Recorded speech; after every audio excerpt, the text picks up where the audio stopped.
WNBA Finals. And so I'll leave it there. I mean, I'm just obviously disheartened. You know, I'm a human too. I have a family. I have 2 kids who are devastated by these comments. And so all I'll say is just... The sigh was heavy, freighted with a weariness that no amount of podium polish could conceal. WNBA Finals. And so I'll leave it there. I mean, I'm just obviously disheartened. You know, I'm a human too. I have a family. I have 2 kids who are devastated by these comments, and so all I'll say is just, the sentence trailed off, unfinished, a cliffhanger of profound personal and professional frustration. It was a rare, unguarded moment, from a figure trained in corporate speak, a crack in the facade, through which you could glimpse the tremors rocking the very core of a league. The speaker could have been anyone in the WNBA's tumultuous orbit in late 2025, but the sentiment was a direct product of a single, seismic event, a number that didn't just break the internet, but shattered the entire power structure of professional women's basketball. $28 million. That is the number. As we close out a year that will be etched in sports history, we are looking at a landscape unrecognizable from just 24 months prior. At the center of this maelstrom is a single contract, an 8-year pact between a rookie and a swoosh, that has the WNBA front office in a total spiral, while Caitlin Clark publicly smiles, rehabilitating from a rough, injury-plagued stretch, holding up her new signature Nike line with the ease of a natural-born icon. The reality behind closed doors is much darker. Rumors swirl that Commissioner Cathy Engelbert, a former CEO brought in to run the league like a Fortune 500 company, is absolutely losing control of the narrative. This is not just a sponsorship deal. This is a hostile takeover of influence. This isn't just about sneakers.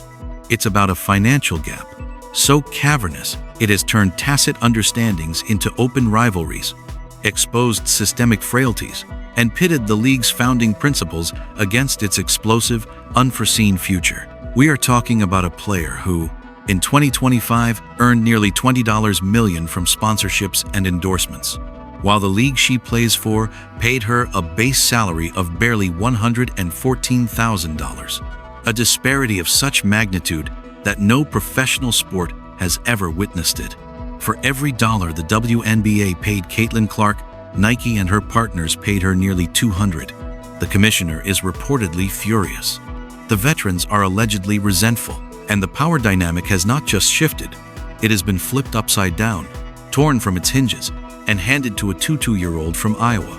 The WNBA used to hold the keys to the kingdom, but now, with a $28 million war chest and a new rival league on the horizon, Caitlin Clark doesn't just hold a key, she holds the deed to the building. To understand the depth of the fury reportedly boiling in the league offices, you must rewind to the moment the ink dried, when the future became a tangible, Nike-signed fact. When Clark declared for the draft, leaving Iowa as the most decorated and scrutinized college athlete in history, the bidding war was a thunderclap across the sports industrial complex. Adidas was there. Under Armour was there, reportedly throwing Stephen Curry himself into the pitch meeting to sway her. They offered equity stakes, unprecedented creative control, legacy-building opportunities. They offered everything. But Nike dropped the hammer. $28 million over 8 years, plus a signature shoe, a coveted honor, a mark of true icon status, something that established dominant legends like Aja Wilson hadn't even secured at the time.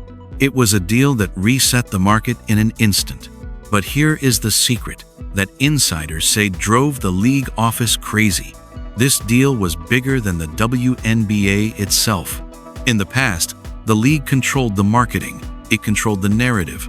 It decided, through allocation of resources and media partnerships, who the stars were and how they were presented. The WNBA was the platform. Nike effectively handed a rookie a kingdom that dwarfed the WNBA's own empire. The deal wasn't just a paycheck. It was a signal flare shot into the stratosphere.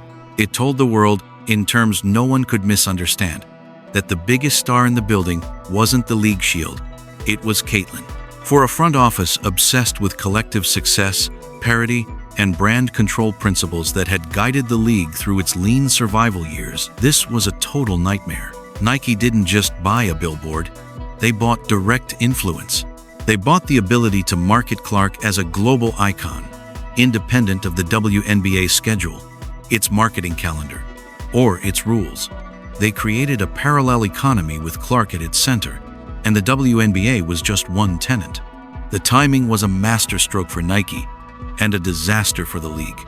Just as Engelbert and her team were entering critical negotiations for a new media rights deal, the league's lifeblood, their biggest, most marketable asset, signed a contract that made her league salary look like lunch money. It stripped the commissioner of her leverage at the most inopportune moment. How do you discipline, control, or mandate a player whose annual income from a third party is 150 times the salary you pay her? The chilling answer: you don't. You just watch. You must look at this from Commissioner Kathy Engelbert's perspective to understand the anger, the frustration, the profound sense of a system slipping away. Engelbert, a former Deloitte CEO, is a numbers person. She was hired to bring corporate rigor, to convince sponsors and networks that the WNBA was a viable, scalable, premier professional product. For years, she painstakingly built relationships, touted incremental growth, and marketed the league as a unified entity where the whole was greater than the sum of its parts. Then in walks a rookie whose shoe deal pays her more in 1 year than the average WNBA player will make in a 20-year career. It is a public and brutal humiliation of the league's entire business model. Every time a major outlet like ESPN or the Wall Street Journal does a story on Clark's Nike money, they are contractually, journalistically obligated to mention her league salary in the same breath. In 2025, that number was widely reported as just over $114,000. It is a comparison that exposes, in stark, irrefutable digits, the financial cracks the commissioner has been trying to plaster over with talk of growth and partnership. The speculation from league insiders is that the front office's fury isn't rooted in petty jealousy that Clark is getting paid. It's because her deal proves, definitively, that the WNBA is no longer the entity signing the biggest checks. It creates a devastating narrative that, for Caitlin Clark, the WNBA is the side hustle, while her real job is being a Nike athlete. That is a branding catastrophe for a league trying to assert its dominance and maturity. When the player is bigger than the shield, the commissioner's role is diminished to that of a figurehead. And Kathy Engelbert is not the type of leader who enjoys being a figurehead. It gets worse. The 2025 season was supposed to be the coronation, the year the league capitalized on Clark's rookie momentum. Instead, a series of injuries, some stemming from the intensely physical welcome she received, kept her off the court for nearly 70% of the schedule. In a normal sports ecosystem, a player who doesn't play doesn't generate revenue. Their brand relevance dips. Their value to the league diminishes. But Clark's brand, powered by the Nike machine, didn't just hold steady, it grew. She was still the highest-earning female athlete in basketball, while sitting on the bench in street clothes. Nike ads featuring her Icon Edition sneakers stayed in heavy rotation. Her jersey remained the top seller. This reality terrified the league office. It proved, in economic terms, that the Caitlin Clark economy could survive, even thrive, without the WNBA. But the inverse question, the existential one, hung in the air. Could the WNBA survive without the Caitlin Clark economy? The noticeable dip in national TV ratings and the emptier seats in arenas when the Indiana Fever came to town without her in the lineup answered that question quietly but definitively. That answer has the commissioner sweating. Yet the money, as staggering as it is, was merely the spark. Inside the locker rooms, the tension had been simmering since day one, and the Nike deal poured gasoline on an already smoldering fire of resentment. The WNBA has long operated with a deep-seated, often unspoken, wait-your-turn culture. It is a league built by pioneers who played overseas in Russia and Turkey for pennies, who endured grueling year-round schedules, commercial flights, and anonymous toil for over a decade to build the platform that exists today. They grinded their bodies down for a fraction of the attention. Then a rookie arrives, talented, unquestionably, but a rookie nonetheless with a $28 million bag and a signature shoe before playing a single professional minute. Human nature is not built to withstand that disparity without friction. The clips from her rookie year became lore. The hard fouls, the physical play that often crossed the line, the cold shoulders from veterans.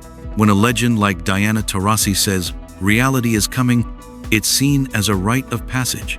But when it's accompanied by a contract that eclipses the lifetime earnings of the person delivering the message, the context curdles. We saw it erupt online when Aja Wilson, the reigning face of the league and arguably the best player in the world, still did not have a signature shoe while Clark did. The fan bases went to war. Wilson, with immense grace, had to publicly tweet that she wasn't jealous, but the narrative was already a runaway train. The old guard felt disrespected, their contributions undervalued by a market that seemed to prioritize a very specific kind of stardom. And who did they blame? The system. But that frustration, that sense of historical inequity, was often taken out on the most visible beneficiary of that new system: Clark herself. The commissioner is now stuck playing referee in a league that seems to genuinely and understandably resent its own golden goose. It is a locker room divide no amount of press release platitudes about sisterhood and growth together can fix. It is tearing at the very unity the league has always claimed as its bedrock. This resentment found its most potent symbol in the charter flight controversy. For 2 decades, WNBA players flew commercial.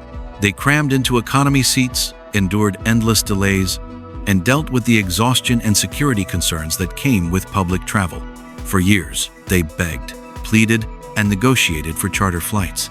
The league's answer was always a variation on, "We can't afford it." The financial model wouldn't support it. Then Caitlin Clark arrives. The crowds at airports become mob scenes. The security concerns, always present, are now deemed untenable for this one player. And miraculously, the league finds $25 million to fund a partial charter program. While this was a monumental, long overdue win for every player, an improvement in working conditions they all deserved, the optics were disastrous. To the veterans, it looked like the league didn't care about their safety, dignity, or recovery for 20 years. But the second the white-hot, marketable rookie showed up, the checkbook materialized. It bred a deep, structural resentment. It created a dynamic where Clark, unintentionally, represented the new money and preferential treatment that the old guard had to suffer to build the very league that could now afford such luxuries. Engelbert failed to manage this transition with the necessary sensitivity and narrative control. Instead of a celebration of progress, it felt like a capitulation to one player's stardom, reinforcing every negative perception about who the league valued and why. This leads to the darkest, most persistent theory floating through basketball forums and media circles: the league's initial, passive response to the targeting of Clark. Why? Critics ask. Didn't the league step in sooner to stop the excessive, dangerous physical play aimed at her during those first 2 seasons? Some believe the commissioner's office intentionally stayed silent, allowing the "welcome to the league" beatdowns to happen. The theory posits that they were trapped by their own equality narrative to publicly protect Clark would be seen as favoritism, as creating a separate set of rules for the golden child. So, they let the veterans handle it. If that was the plan, it backfired spectacularly. Instead of humbling Clark and forcing her to earn her stripes, it turned her legion of new, casual fans against the league itself. It made the WNBA look unprofessional, petty, and, most damningly, dangerous. It made millions of new viewers who tuned in specifically to watch Clark play artistic basketball feel like the institution was actively hostile toward the very reason they were there. The league was cannibalizing its own growth. And here is where the Nike deal flexes its muscle as a protective shield. Caitlin Clark is no longer just a WNBA employee. She is a $28 million signature athlete for a global corporation. If the WNBA wouldn't protect its asset, Nike certainly would. Rumors have swirled that Nike representatives have had pointed, behind closed doors, conversations with league officials about player safety and the product on the floor. When you have a generational investment playing, you don't let her get headhunted. The commissioner is now being squeezed from both sides, by the players' union, which demands equal treatment and parity, and by corporate sponsors who demand their star investment be protected to maximize its return. This corporate influence subtly reshapes the game itself. Think about the officiating. For stretches of Clark's rookie year, game after game, she was blitzed, shoved, and face-guarded the length of the court with a physicality rarely seen. In the NBA, a defender breathing on a superstar like Luka Doncic or Stephen Curry draws a whistle. In the WNBA, for Clark, the whistle often stayed silent. Why? Because insiders suggest the league and its referees were paralyzed by the optics. They were terrified of the social media firestorm that would accuse them of protecting the white girl, of giving her special treatment. So they overcorrected, allowing a level of physicality that bordered on assault, all in the name of perceived fairness. Now, the commissioner is realizing the catastrophic result of trying to please everyone. You please no one, and you compromise the integrity and safety of your own game. We cannot discuss the commissioner's fraying control without revisiting the public relations disaster of late 2024 that still haunts the league's corridors. When asked about the toxic, often racially charged abuse flying between fan bases online, a bitter byproduct of the Clark versus blank everyone else narrative, Commissioner Engelbert famously compared it to the Lakers-Celtics or Bird Magic rivalries of the 1,980 seconds that saved the NBA. She framed it as a sign of passionate engagement, good for business. The backlash was instant and scalding. The players, led by Union President Terry Jackson, released a scorching statement clarifying that hate speech is not a rivalry. Stars like Breanna Stewart openly criticized the commissioner's lack of leadership and empathy. Engelbert, in subsequent interviews, looked visibly furious, not necessarily because she believed she was wrong, but because she had catastrophically lost the room. Her attempt to spin a narrative of growth and marketable conflict was rejected by the very athletes she was supposed to represent. This moment was a turning point. It signaled that the commissioner was profoundly out of touch with the modern player's experience and the social context in which they operate. And where was Caitlin Clark during this firestorm? Largely silent. She was quietly stacking checks and staying above the fray. Her silence was deafening. It communicated that she didn't need to engage in the mudslinging, didn't need to defend herself in the media wars, because her leverage, her economic power, her fan base was absolute. The commissioner looks at Clark and sees a player she can't control, backed by a fan base she doesn't understand, earning money she can't possibly match, and operating on a plane of influence that bypasses the league entirely. But if the Nike deal is the grenade that blew open the door, the arrival of the unrivaled league is the armored column rolling through the breach.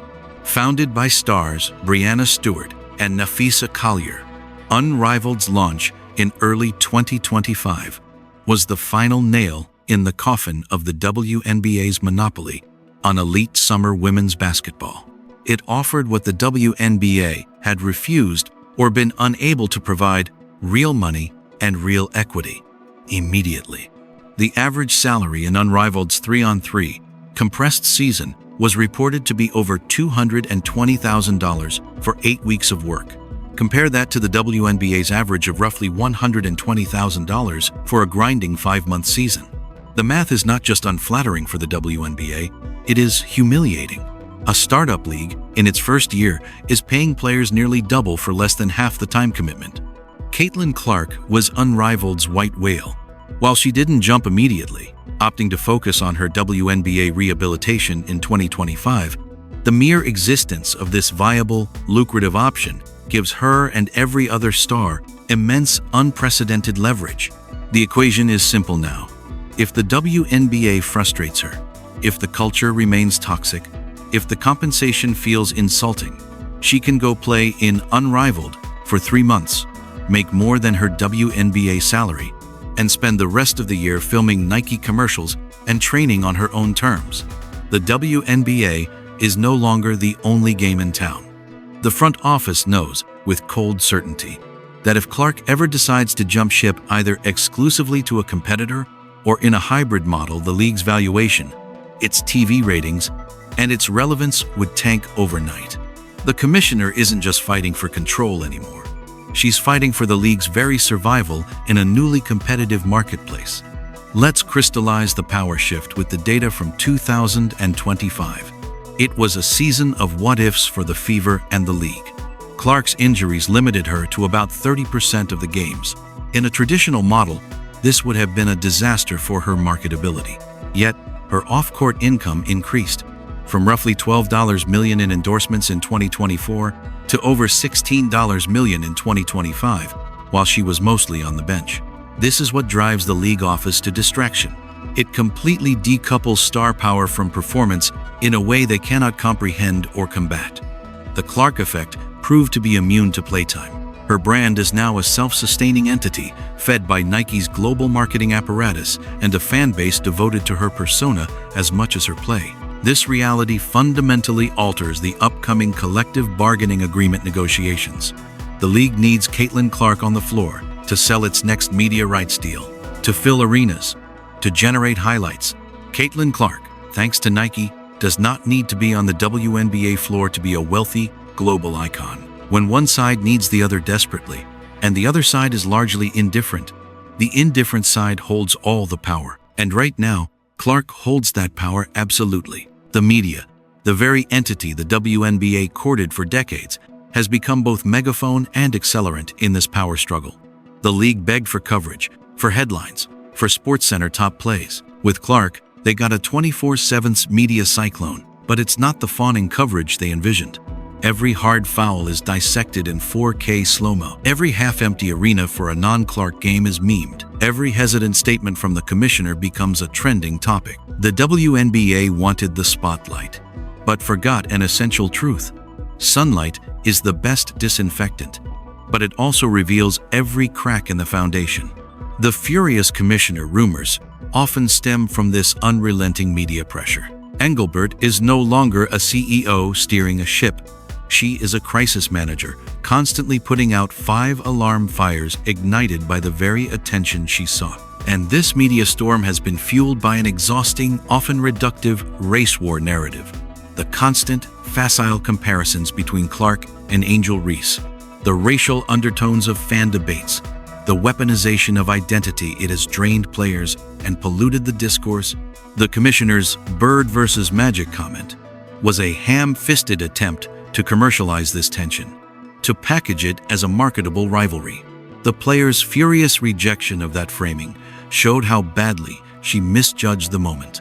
Now, the league walks on eggshells, terrified that any misstep will ignite another round of toxic discourse that alienates either its new, predominantly white fan base or its core, historically black player base and longtime supporters. Here is the bottom line. The cold, hard truth at the heart of the fury. The WNBA is broke compared to its players' market potential. The league has historically lost money or barely broken even. Its recent media rights deal, touted as a game changer, is worth roughly $2.2 billion over 11 years. Break that down.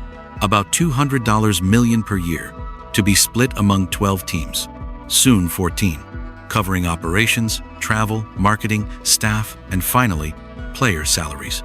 The slice for the players, even after the CBA increases, is fundamentally thin when measured against the value top stars are now proving they can generate individually. Clark's team knows she is wildly underpaid by the league. They accept it for now because the WNBA still offers the best competitive platform and the visibility that fuels the endorsement deals. But for now is the operative term. The salary cap, designed for the league's survival in 1997, is now an artificial constraint that actively holds the stars back. It is a dam trying to hold back a flash flood of market forces. Clark's $28 million Nike deal didn't just expose the dam's weakness. It showed there's an entire ocean on the other side. The financial breakdown is staggering when viewed through this new lens. Clark's agents can now walk into a negotiation with a simple, devastating PowerPoint slide. In her rookie season, games featuring the Indiana Fever drew audiences that rivaled NBA playoff numbers. Games without the Fever plummeted back to baseline.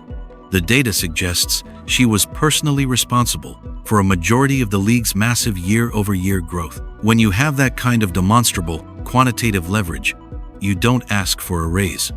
You redefine the economic model. So, when you hear that sigh, I have 2 kids who are devastated by these comments. Understand, it is not just about hurt feelings. It is the sound of an old order collapsing. It is the sound of a commissioner who built a career on control and orderly growth, confronting a force she cannot regulate, a market that has anointed an individual bigger than the institution. The $28 million Nike contract was not just a deal for sneakers.